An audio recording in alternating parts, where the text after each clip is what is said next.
It's the people. It's a wonderful meeting of people. They're all so different. One or two of them agree with me, not many, but I can hear points of view from other religions, people with no religion, and of course the singing. I love the singing, and I play the organ every other week usually, and that's the most wonderful thing in my life, to be able to play the music and hear the singing. There's such an atmosphere here, and I know it sounds a bit corny, but it's what I would call love, because in my view God is love, and that's all I want to know. We came for a blessing for our wedding. My husband-to-be was Jewish and I wasn't, and so we were welcomed into the church and we had a blessing ceremony.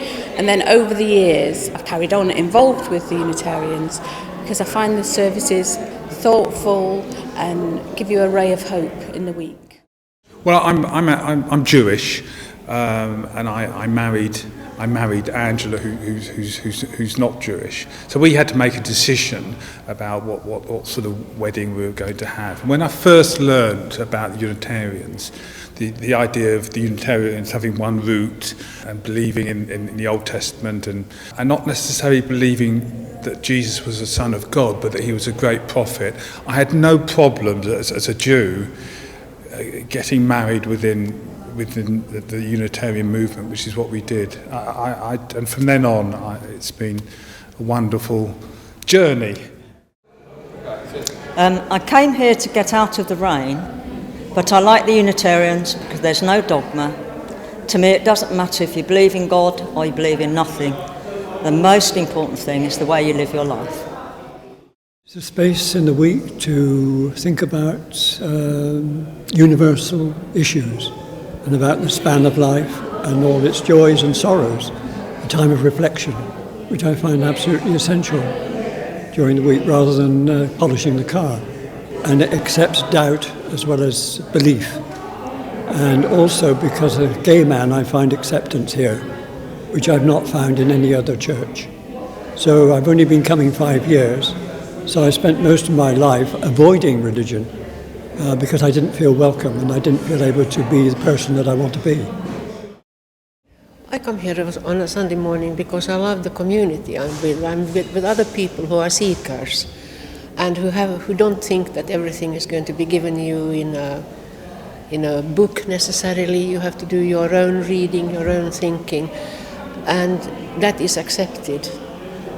And it makes a great deal of difference because I went off religion. Nobody would answer any questions. Nobody would really discuss anything deep. So I thought, forget about that. And I will never forget the first time I came here, Fergus was at the door, and I wouldn't step in because I thought, do I go in or don't I? And then I said to him, I just want to tell you one thing, that I don't believe in the deity of Christ. And he said, oh good, come on in, I don't either. So, from there on, where else can you go?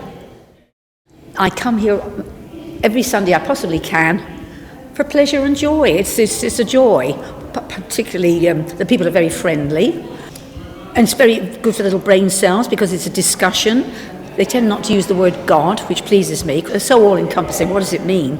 Yeah, it's a very different church to churches I have known in the past. As you can see, I'm an old lady, and I have gone to the church in the past, but I'm an agnostic.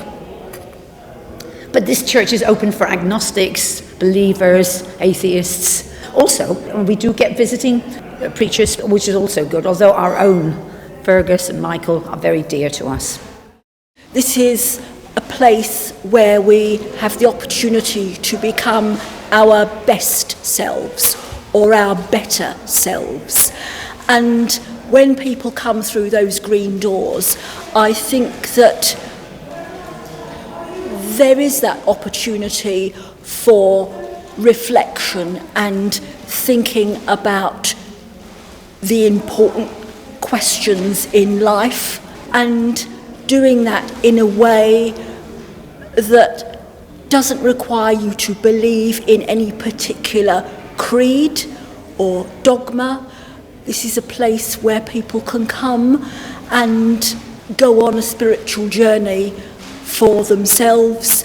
There's a whole variety of belief from people who would describe themselves as approaching religion from a liberal Christian perspective, and at the other end, religious humanists. So I think that to have a place to come where you have that spectrum of belief, where people listen and learn in a respectful way, is a very special place. I think the main reason why people come to this congregation and perhaps others is they're searching for a community, and I think that they've found that here. It's a caring and sharing environment, and I'm inspired by that sense of caring, and I'm sure everyone here does. I think what's special about a Unitarian church, it's a free spiritual community. We can follow our own path, and there's a sense we can be true to ourselves. It's a lifelong pilgrimage we're on, and the important thing is to be true to ourselves, and in a Unitarian community we can do that.